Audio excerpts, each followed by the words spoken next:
I would say one thing the schools don't teach you early on is how to manage your money. I'd say the most important sales lesson I personally learned is to think in the eyes of the customer. I give you $100. How quickly can you flip it to $1,000 in a month? So what is the biggest myth about money that you want to break today? The first rule would to be to not spend every dollar you make. And what did selling teach you about who your real friends are? Now a real truth question. Have you ever pretended to be successful to make a sale? Yes, because a lot of times On the Business Growth Talks today, we have Ketav Shah, who is an 18-year kid, an American-born 18-year kid, and has tried a lot of things till he's 18 and done a lot of small gigs and started his entrepreneur journey. So welcome Ketav today to our show for Business Growth. Hi, thank you for having me. So to start with, can you introduce yourself? Yeah, so hello everyone. My name is Ketav Shah. I'm from Chicago, Illinois, United States, and I'm 18 years old. I just finished high school and I'm about to go to college. So at 18, you have done a lot of businesses like selling hoodies, selling concert tickets, and whatnot. What is the biggest mistake that you have made during that? I would say one of the biggest mistakes I made is not properly checking my store. I had a lot of issues with payments not coming in, and I feel like that was one of the biggest mistakes I made, and it led to a lot of losses, which I could have avoided if I paid more attention to how I set up my business and how I set up my website. So I would say that is the biggest mistake that I made. Okay. So just for the audience to know, what was that mistake exactly and how could they prevent it from making? So the first business that I ran, it was selling my own custom designed clothing, and I had my whole store. It was an e-commerce store set up on Shopify. Now, back then, I'm not sure about now, but Shopify had something called test orders. So when you had that turned on, what would happen is people would be able to order from your store, but payments wouldn't be going through because it was a test order. So that was one of the biggest mistakes I made, because people thought they were paying me for the merchandise they were buying from me, but what ended up happening was the payments never actually went through. So I wasn't getting paid, but I was making and shipping them their products, which led to losses on my end, and they assumed that they had paid because it was still the official website. Everything was running through. It was just the test order setting that I had turned on, which stopped me from getting paid. Interesting. So did you got your money back? I think I got some of my money back, but I did not get all of my money back. And it was back when I was 15, 16 years old. So most of my orders were from kids my age, and they weren't that responsible back then. And neither was I, because I made that mistake. But I didn't get all of my money back, no. Okay. So like most of the kids at your age, I'm sure you would be also playing a lot of video games. So what made you do this business and not play video games for that time? So I always enjoyed playing video games, but at a certain point, I started feeling like unproductive. And a lot of kids my age, like, they would play video games, they would be on their phone a lot, and there's nothing wrong with that, having fun, but I often felt that I wasn't doing something productive, and I would like feel guilty inside if I had just played games all day and not done something productive or something useful throughout my time. And most of the time when I started this business, it was during COVID, so I was at home most of the time. There weren't a lot of activities going around, so for kids my age, it was really easy to just sit down and play games all day and just do a lot of unproductive things. But I didn't really feel fulfilled with myself when I would play video games all day or just do something unproductive all day. I needed to do at least one thing a day that made me feel useful and that made me feel productive. I have another question. So, how did you convince people to buy from you? Being just a high school kid, I think it's very hard for someone to convince people to buy from you. I would say one of the main ways that I got people to convince me is this. I started my business when I was in middle school, so the middle school community isn't very large. There's not everyone knows everyone. You're very close with all your friends, and especially during COVID, we would all like get together because we were all there together when COVID started. So whenever we would be on the phone calls or try to go outside in an open area and just meet everyone, we had a very like close community because it was the first time like a pandemic was happening for us. So one of the main ways that I was able to sell products to so many people is because all of them knew me. So it wasn't as if they were buying from some random person they met. Okay. And also I bought a couple, when I first started, I would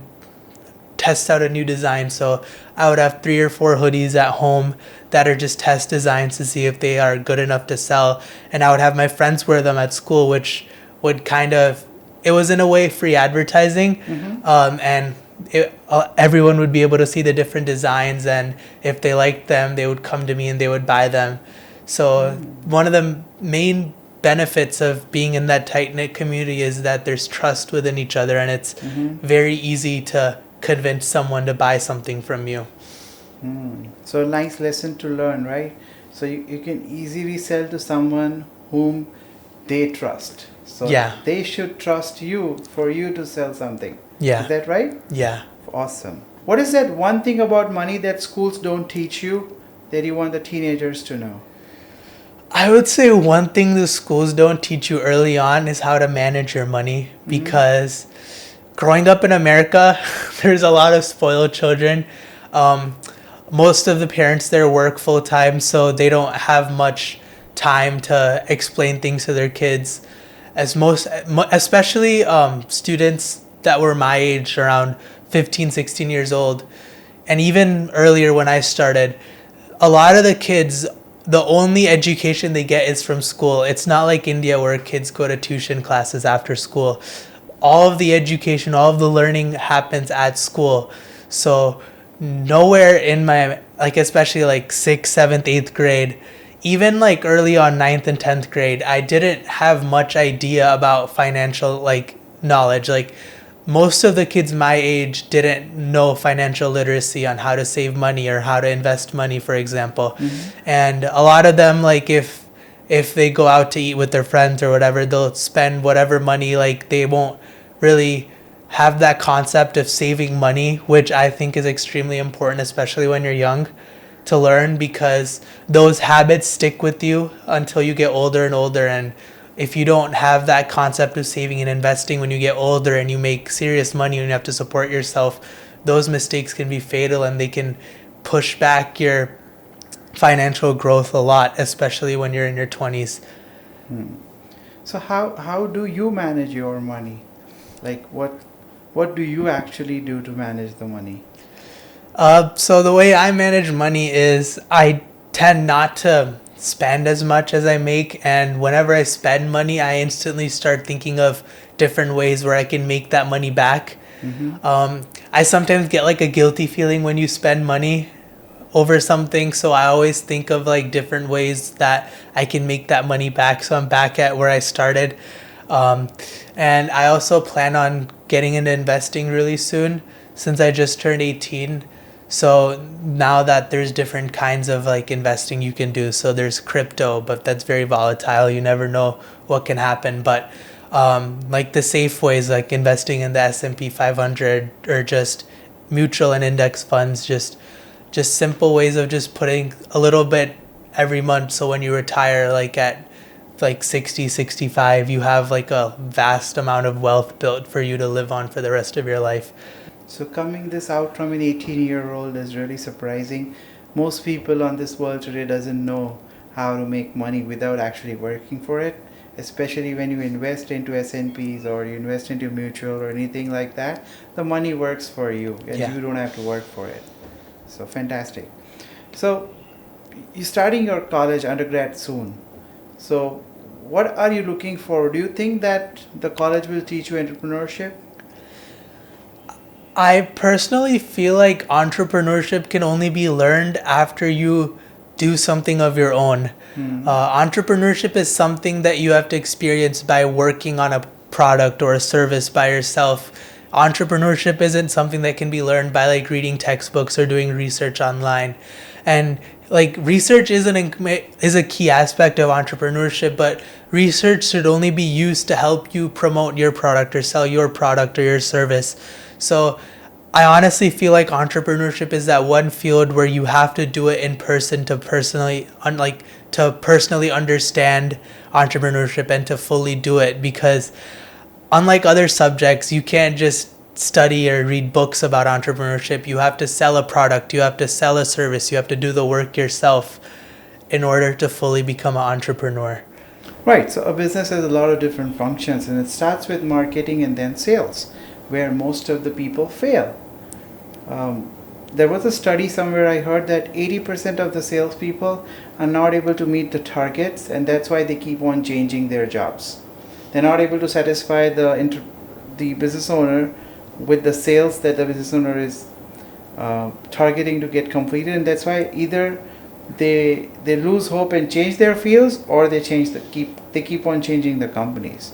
So what is that one sales lesson that you want to share to people? I would say the most important sales lesson I personally learned is to think in the eyes of the customer.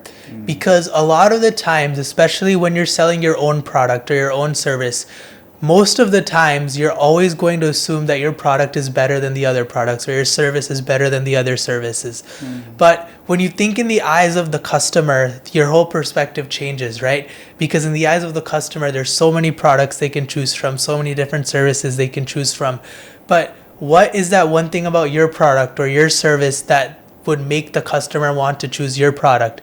So when you think in the eyes of the customer, you need to think of all of the different positives and also all the different positives and all the different negative aspects of your product, right? What's something that would drive the customer away from your product or service? So I think thinking in the eyes of the customer is very crucial to understand how to market your products and how to increase your sales. So if you were to start selling something new, what would you focus upon? Would you focus upon the quality or would you focus upon the price? I personally would focus on the quality, but I also think it depends on what product you're selling. For example, if you're selling something that is considered to be not that expensive, then putting something that's extremely expensive might not be the best approach. But it's also important to consider quality, because there are some customers who will only want to buy the cheapest goods, right? But then there's also those customers who will prefer to spend a little more to buy a product that has better quality that will last them a longer time, right? And oftentimes when you're focusing on a product that has better quality, your prices will mostly be higher. But the positive part about having a product that is a little more costly is that you have to make less sales of it to meet your goals, right? Your profit goals, right? Whereas if you're selling a cheap product, you might have to sell 1,000 products in order to meet that goal. But if your product is a little higher quality with a little higher price, you might only have to sell 10 or 20 to meet that goal. So quality versus price, it all depends on the product that you're selling and the customer base that you're targeting. True. So if you can give some examples of, let's say, the clothing brand Dolce and Gabbana, Van Hussein, which are the most popular brands? Like Nike, Adidas, companies like that sell. Versus a normal one which is sold at Walmart. Like, let's say there's a shirt which is sold for a couple of dollars on Walmart, and there is a shirt which is sold for $200. You may name the brand. What's the difference between the two? Quality, of course. Then? Yeah, so the quality could be better. It could be the same. You might not notice the difference. Maybe someone who's very niche about the products they buy might be able to notice the difference.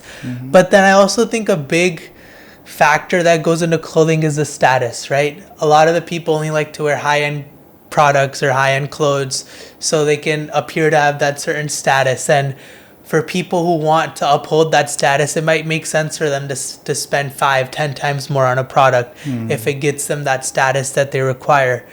But I also feel like for the average consumer, if you're just looking to make ends meet, if you're not really looking to spend that much money, there's no harm in buying something that's cheaper if it gets the job done.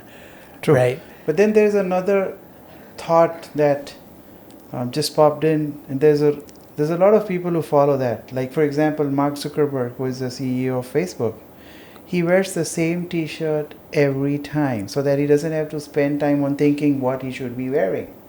So for a person like him, how does this matter? I mean, even I heard that about Mark Zuckerberg. I heard that about Einstein as well. Like, he would often keep the choices very simple so he would be able to free up his mind to like make further calculations or to think more. But I also think that that's preference as well, because some people might not need to go as extreme as Mark Zuckerberg to be able to focus on whatever they need to focus on. Some people, it's just as simple as grabbing whatever they can out of their closet, putting it on. Some people have a little more fashion sense into what they wear, and that may occupy more of their time to figure out what to buy, what to wear. So I honestly think that's preference and how you think as a person. So do you think it's a human desire to wear clothes where people think that you're rich, or you're doing something good, or you're so much successful you're able to afford a certain brand so that they perceive you as successful? Is that how the mindset of people or the desire of people work normally? I think especially in this generation, we have a social hierarchy, right? We want to keep moving up. We want to keep moving forward in life. We want to buy a bigger house. We want to buy a better car. And I honestly think that in our generation, it's human nature to want to achieve the next best thing. But then there's also people that are satisfied at where they are in life, and they don't have the motivation or the motive to pursue a higher status, to become more successful, and they're just happy and they're content at where they are in life. And I honestly think that there's nothing wrong with that mentality at all, because being more successful, being more at the top of your field, that doesn't necessarily mean that you're going to be more happy. I mean, you can be a millionaire or a billionaire and still live paycheck to paycheck and have so many outstanding loans and have so many outstanding debts and all of that pressure from being that high up. So I honestly think that it is human nature to want the best things in life, but it's also determined about how motivated you are to pursuing those higher things or the higher status. Okay, wonderful. So what is the biggest myth about money that you want to break today? I think the biggest myth about money is having more is better, because I'm thinking in the mindset where a lot of people assume that having more money means you're going to be more happy instantly. But then there's also people who make tons of money who can barely afford it, right? Because one of the biggest risks that comes with making more money is the urge to spend more, right? If you only have $100, you're not going to buy $90 worth of goods, right? But if you have $100,000, you're more likely to spend $100, $200 on a product, because in your mindset, you're thinking in the eyes of a millionaire, right? Or whatever amount of money you have, you're thinking in the eyes that, oh, I make this much money a year, so it's fine if I spend this much, right? I make $100,000 a year. It's fine if I splurge and spend $2,000 on this product, right? But then that eventually catches up with you where you can't afford the basic necessities because you're so busy paying off all of the different things that you own. And I think one of the biggest factors of that nowadays is that you can buy a lot of things on loan. Even the simplest things like vacations, you can take out a loan for that, right? Yeah, it's you very can easy. make EMI payments or whatever it's called on those things. So it's like, oh, I have this product's worth $1,000, but I can just pay $20 every month and I can get it instantly, right? But then eventually those payments catch up with you. So if you have a big medical expense, or if your car breaks down and you have to take out that large chunk of money, you don't have that money because you're so busy paying off so many things. And I feel like that's one of the biggest misconceptions about having money, where having more money is going to make your life easier, right? But it can also bring back just as many problems if you don't know how to handle that money, right? So I think that's one of the biggest misconceptions about money. Awesome. So how did your parents react when you told them that you want to do a business of selling clothes versus focusing just on the studies? Well, one of the main reasons why I think they were very excited about it is because in America, there's a very different mentality. In America, even for example, when you're applying to college, they don't just look at your marks that you got on your exams, right? They look at all of the things you've done. In fact, a lot of the people who get admitted to the top universities in America, even if they have a little bit of a lower score than the college's average, right, is the things that they did outside of school. And America does a very good job of promoting you to do things outside of school, right? Sports or extracurricular activities or volunteering or working or whatever your interests may be. I think that's one of the main things that I love about America so much, is that they motivate you to do things other than school. Even at school, when you're at school, school is extremely important still, but school pushes you to do other activities. For example, in my middle school and high school, there were over 200 different clubs that you could join, right? Whereas it may be chess club or hiking club or fishing club or government club or whatever it may be. They push you to do all these different things so you can gain more experience, because even they now understand that having 100% on every subject isn't going to essentially make you do well in life, right? Getting good marks can only help you so much in life, but the things that you do outside of school, the things that you're interested in that can potentially help you in the future, are what are going to help you in the future, right?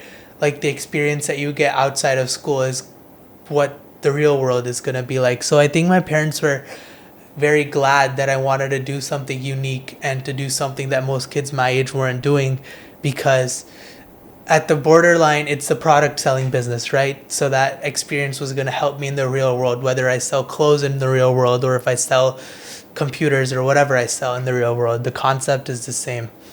So what was difficult, convincing your parents to start the business or convincing the customer to buy your product?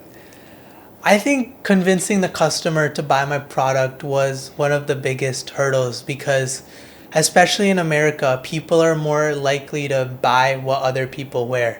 And even worldwide, the concept is the same. If someone has something that you like, you want it too. So I think the biggest hurdle was that people would often want to buy name brands, right? They're like, why would I buy your clothes when I can buy the name brand's clothes, right? And I'm guaranteed to like them, right? Because I already have this many clothes from this company or whatever the case may be.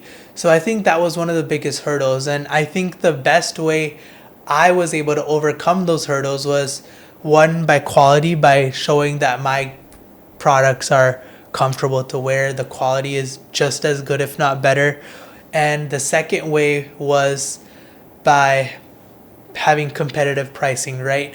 Whereas like if you were to buy a Nike sweatshirt, it might cost you $60, but you can get mine for $45 or whatever the case may be, just by finding very simple ways where your product, the customer would prefer your product more than the name brand. Got it. So what's the one mind shift that helped you to make the first dollar? I would say the first mind shift that I had was not relying on like other people, or like it's not other people but my parents to give me money. And I honestly, like, back then was when I first started feeling like somewhat guilty of just always asking my parents for things, and I wanted to make money on my own, and I wasn't 16 yet, so I wasn't able to get like a proper job there. So the only way where I was able to make money was by selling something. So I honestly think that was one of the main ways I was able to have that mindset change to make my first dollar, was not having to rely on other people for things. And if I wanted to go out with my friends, I can use the money that I made and not have to ask my parents. And it's not that they wouldn't give me money, it's just that I at that age felt like responsible enough to be able to do those things on my own and not have to rely on my parents for money. Interesting.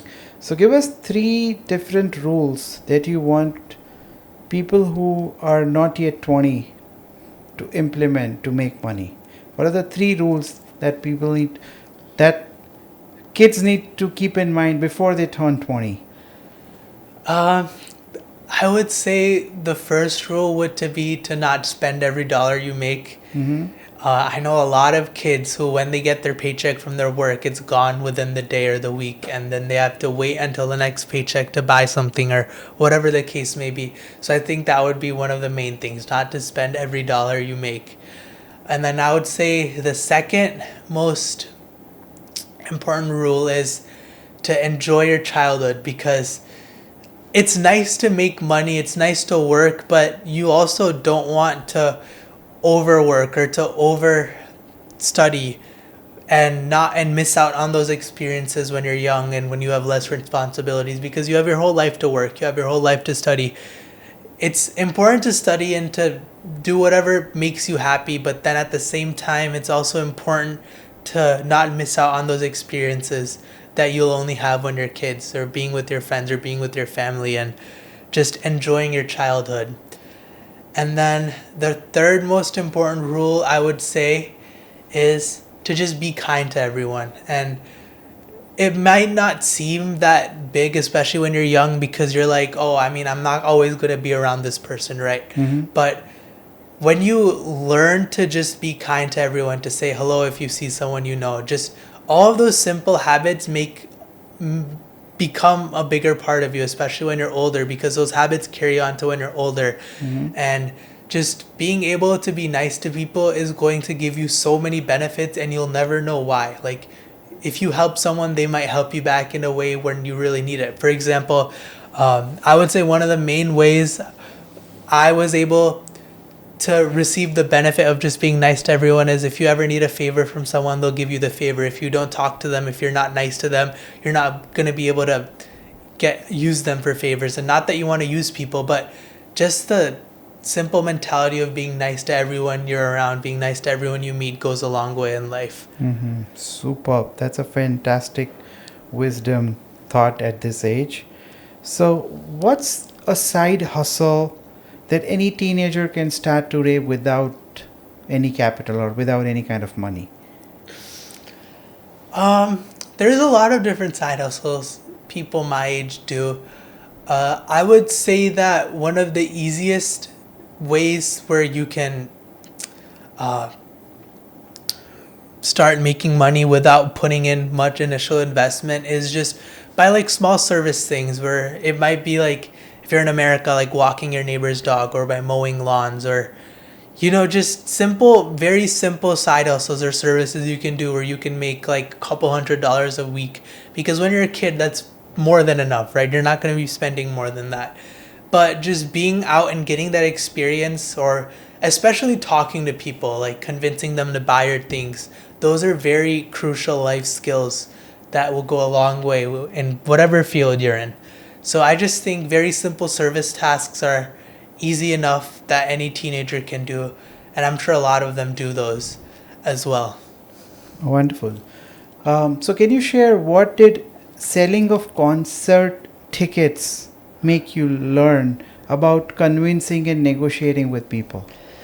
Yeah, I would say that I started making a lot more money when I started selling concert tickets, because especially in the summer in Chicago, there are a lot of artists that come and perform, and a lot of the teenagers my age love to go to those concerts. And one of the main reasons they're not able to buy tickets is because they sell out so fast, whether it's on Ticketmaster or whatever platform that they're using. And because they sell out so fast, a lot of the teenagers my age especially buy them when they come out without knowing for sure if they'll go or not. So one of the main ways that I was able to get into that business was by buying tickets from kids my age that I knew were in the area, who weren't able to go. So they would want to get rid of them as fast as possible. And they might even take a loss on the tickets that they sell. So it was very easy because there was a demand for people wanting to get rid of their ticket because they weren't able to go and they didn't want to lose money before the concert happened.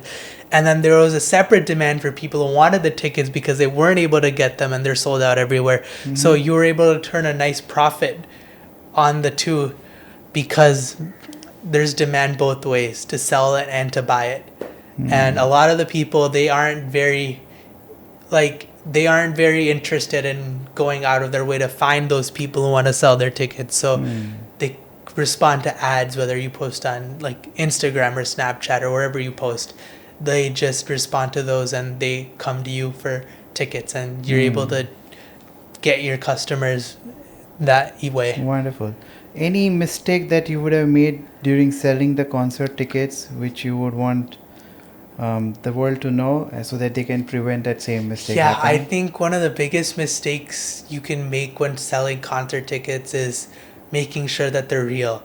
Because one of the biggest tickets that I sold was for a concert in Chicago called Lollapalooza, where you get these wristbands and that's your ticket into the festival.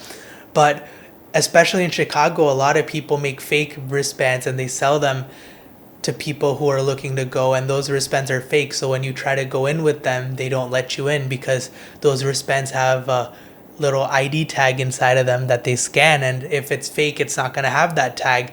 So I think it's very important to make sure that you're getting them from a very reputable source, or you make sure that that person has reviews or people who have gone to them before and bought from them before. So I think it's very important to make sure that the product you're buying is real and not fake. How would you actually check that? Because you don't have the scanner to check it. Yeah, so the way I was able to check is by having pictures online, because you'll be able to tell by the quality. If the wristband is made very cheaply, it's going to be fake. If the prints don't match, it's going to be fake. So if you are buying from someone who's a reseller, just make sure that you have a picture of the real one online and you can compare and make sure that it's real. But if you can always buy it from the main reseller, that's the best way to buy them. But if you have to buy from a reseller, make sure that they're reputable and that you know that you're not getting scammed. But then also, can't you even check their original purchase receipts or things like that? Yeah, if they have receipts, you want to look at those as well. But a lot of the times they can get receipts online.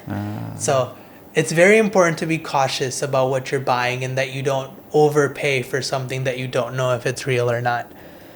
Got it. Sounds good. So if you could share one piece of advice for the young hustlers out there, what would that be? I would say that it's very easy to get addicted to just making money, especially when you're in school. And I know a lot of kids who drop out of high school to pursue whatever job or their business, and a lot of them have success with that, but a lot of them don't as well. So I think it's very important to make sure that you still prioritize your schooling and that you don't get too into the mindset of, I just want to make money, I don't care about school anymore.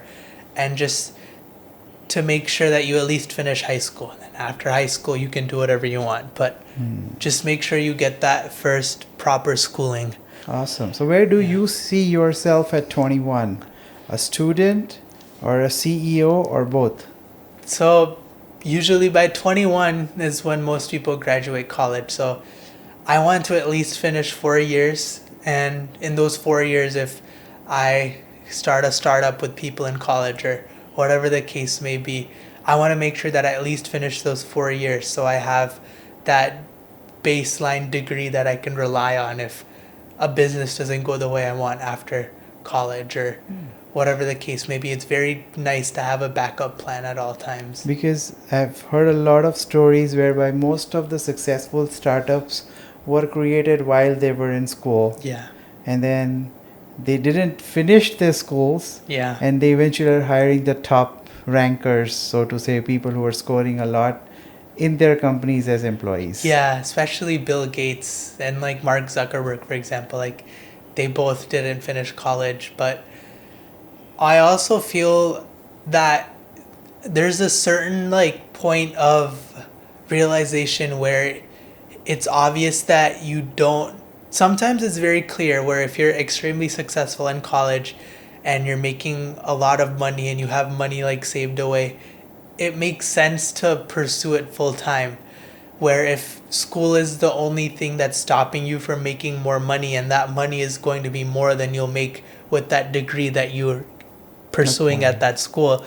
So I honestly think it depends on your situation.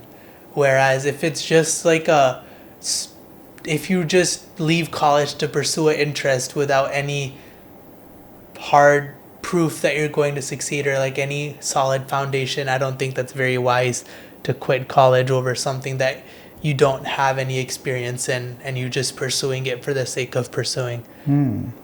So tell me about one craziest story about your customer that you remember.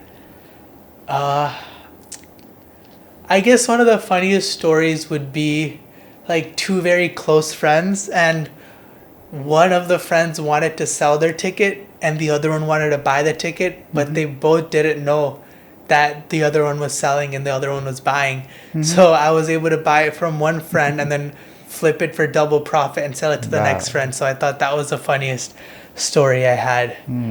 What was the weirdest thing that someone would have, some customers of yours would have done to you to get a bargain or a deal out of you? Well, a lot of them try to offer you like different things where it's like they'll offer to like buy you food or whatever, and it's like, oh, if you like, I can pay you back later. I'll like buy you food and you can give me the ticket or whatever. They'll just try to think of like different scenarios where they don't have to like pay as much and just exchange it for something else. So I think it's like very important to like be firm in those circumstances where no, this is not how I do business. Like you have to like pay me this way, and just not. It's okay to like be understanding and try to help your customers, but it's a totally different scenario where if you let them take advantage of you. So I think it's very important to have your principles set. So if I give you $100, how quickly can you flip it to $1,000 in a month? In a month? In a month? What would you do to do that? The first thing I would do is do research on whatever product I'm selling or service I'm selling. And I would, for example, if it was a service, I would dedicate as much money as I can towards having enough products where I can make $1,000 in sales. And I would try to use as much free advertising as I can with a limited budget, social media or whatever the case may be, door to door, however it may be. And with the rest of the money, I would just put back in to the service or product or whatever I'm selling. Okay. What was the one rejection that you got and how did you bounce back? One rejection that I got was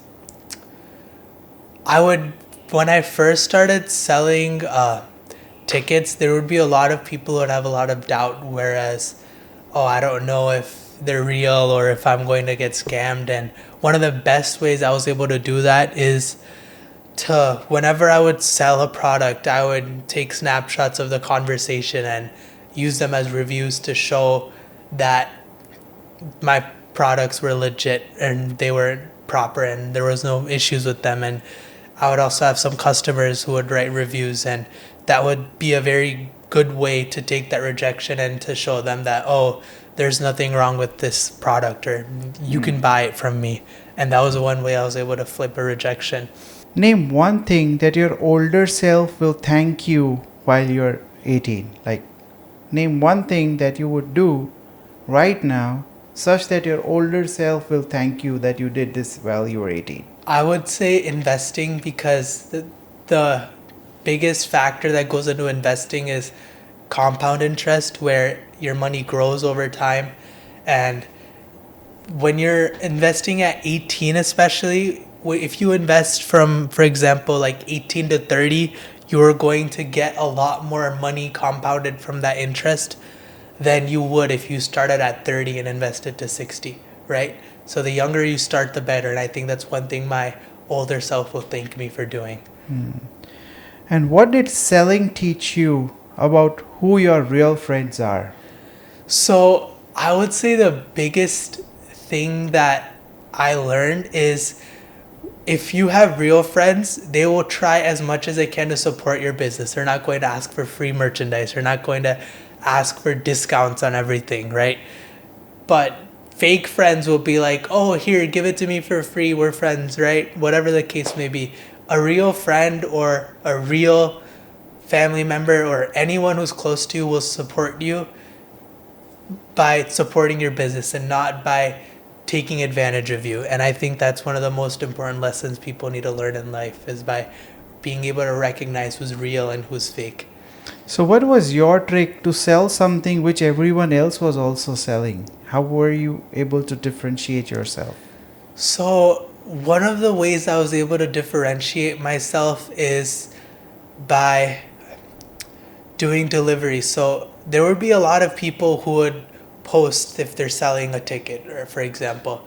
And the way I was able to differentiate myself is by having a lot more innovative posts where it was a lot more engaging to the person, whereas other people, they would just have one small message written and that's it, and they would hope someone would buy from them, right?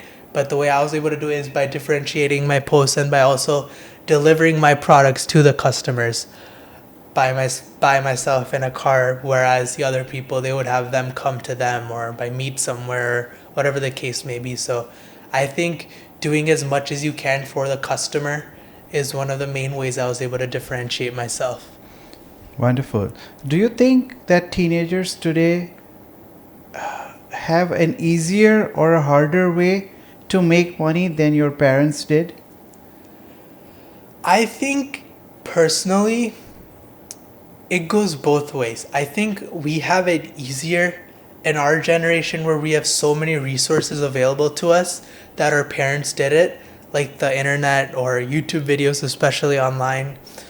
I think we have it a lot easier in a way where we're able to learn a lot easier than they were able to learn because we have so many resources. But I think one way we have it harder is, especially younger kids, they have a lot more responsibility on them when they're young with school and everything, that I feel like some older generation of parents didn't have that much responsibility on them and didn't have that many obligations on them. So, if your parents force you to stop selling and focus on the study, will you obey that or rebel it? I would find a way to show to them that selling things or doing any sort of business isn't coming in the way of studying, and to show them that, oh, my marks have stayed the same, right? I'm not doing worse or anything. I would ensure that the things that my parents want me to excel in, I'm excelling in, so that they wouldn't have an issue with, or I wouldn't have to go around their wishes to pursue my interests. Wonderful. What is the most money that you have made in one single day? Most money I've made in a single day would probably be like $1,000. Wow.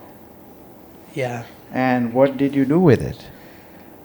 I mostly saved it, and I used it to buy more tickets and to flip with more profit. I didn't really spend right away. Who do you look up to as a young entrepreneur and why? There's a big entrepreneur named Iman Ghazi. I look up to him a lot because he also started at 18 and now he makes like millions of dollars, and I think that like his videos are very inspirational, especially to the younger crowd, and it motivates you to work as hard as him, and it's an example that you can be successful at a young age. And I think that he does a very good way of inspiring younger students and younger kids. Wow. What is that one skill that you learned during doing the business of selling things which is helping you to crush in the college as well?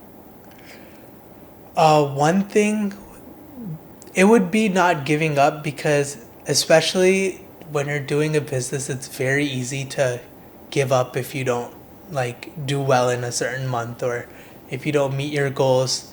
And I think it's very important to keep pursuing your goals, because if you give up, that's 100% guarantee that you failed. But if you keep going, then it's not guaranteed that you'll fail. You still have a chance, right? But if you give up, it's 100% done deal that you're gonna fail. And I think that comes in handy in college and in school, because whenever you encounter a tough subject or a tough class, you have the mentality of not giving up. So you're able to work harder and to do whatever you have to do and just complete that assignment or study for that test or do well in that class. So, from 1 year from now, what do you want people to search your name on Google for? For inspiration, I hope to do very well, especially when I'm young, so that I can be an inspiration to others, that they also can make money or they also can become successful. So I think that would be one of the main reasons I would want people to look up to me for. Now, a real truth question. Have you ever pretended to be successful to make a sale? Yes, because a lot of times it's not that you're lying to your customer, but there's a lot of different things that you can do to appear successful. For example, if you text or if you talk to them professionally, you're going to appear more successful than you are. It could be your first day at the job or your first day selling. But if you're professional, if you have a good website, if you have good flyers, right, you'll appear more successful than you are. Even if it's your first day or if it's your first sale, right? You can do a lot of things that make yourself look a lot more professional just by the way you conduct your business. Whereas someone who's starting off may not appear that successful, can make it very obvious by not properly communicating to the customer or by not properly having their designs or their catalogs or their ads done. So I think one of the best ways where you can start off your business is by ensuring that you have professional etiquette in whatever you do. Do you ever felt lonely by doing things on your own and where your friends were partying out? Sometimes, but at the end of the day, you can go to sleep thinking that you did something productive and that you didn't waste your day doing whatever, partying or whatever the case may be. So I think just by having that sense of realism where you know that you should do at least something productive a day. Even if it's something small, you should do something productive a day. What is that one thing about money that as a young entrepreneur nobody teaches you?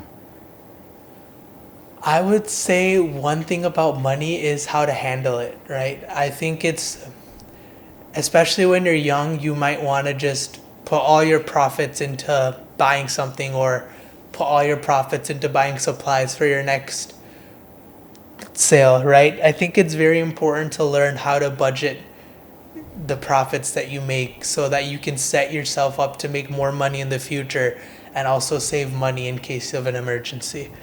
So I think handling money is very important. And how did you dealt with the jealousy from the friends or the classmates when they see you making money? How do you deal with it? So I wouldn't, especially at a younger age, I wouldn't say it's a lot of jealousy. I would say it's a lot of questions. It's like, how did you do this? How did you do that? Right? And I think that no matter how successful you are, you should always try to help people, right? If they have questions, you answer them. If they want to start something of their own, you help them do that. So I think whenever I would get questions about, oh, how did you do this? Or that's so impressive, or whatever the case may be, you just be very humble and you answer their questions. And if they want help with starting something of their own, you help them as well. So what do you do on the days when you feel like giving up? I would honestly distract myself with something else because if you've been doing the same thing for several hours and you're having no luck, doing it more isn't necessarily going to solve that problem, right? Do something else, like go outside, take a walk, listen to some music, just do something that you enjoy that can refresh your mind and you can start again later the next day and just start combat your challenges with a fresh mindset. What is that one thing that you really want, but you're embarrassed to say it loud?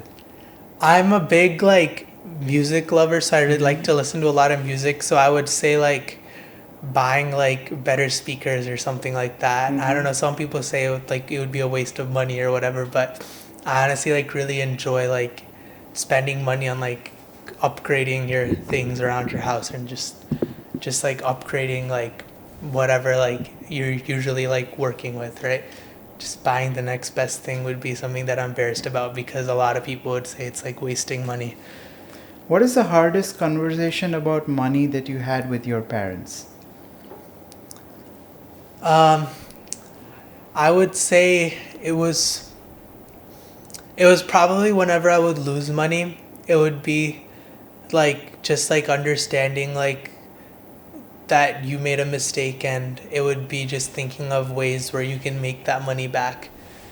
I would say that was the hardest conversation, just like dealing with the guilt of like having a loss or just not doing as well as you should be doing. If you could guarantee one thing about your future, would it be money, fame, freedom, or anything else? I would say freedom because when you don't have a lot of obligations, you're a lot more likely to pursue your goals. Whereas if you have a lot of like, for example, like debts or whatever the case may be, that kind of stops you from being free. You start to like lose hope in getting out of the mess, right? But when you're free, you can do whatever you want, right? You're able to work towards your goals a lot harder because of the freedom you have. So I think I would say freedom. Have you ever lost a friend when you were focusing more on the business and not spending time with that friend? No, I wouldn't say so, especially because it was during school, right? So it wasn't where I would never see anyone, right? So I would say I've lost friends over other reasons, but I wouldn't say it's because of the work I'm doing. It's honestly because sometimes if you're around people who don't have a mentality of, doing good things or by like a mentality of working hard, I don't think it's a very wise decision to spend more time with them because you want to be around people who motivate you to work harder, or you want to be around people who work very hard and who are very successful because it motivates you to be just as good as them and to be even better than them. So I would say picking your friends is a very important decision. Anything else that you would want to share to the audience? No, I would just want to share that there's nothing wrong with working hard, but it's also just as important to give time to the people you care about, right? And I would also just like again say you should just always be nice to everyone because you never know when you might need that one person's help. So yeah, just those two things. Wonderful, wonderful. So thank you so much, Ketav, for Yeah. being on the show today. Thank you. I'm sure a lot of young entrepreneurs like you would love to learn from you based on what you have shared today. And thank you so much, and best of luck for your future. Thank you. Thank you.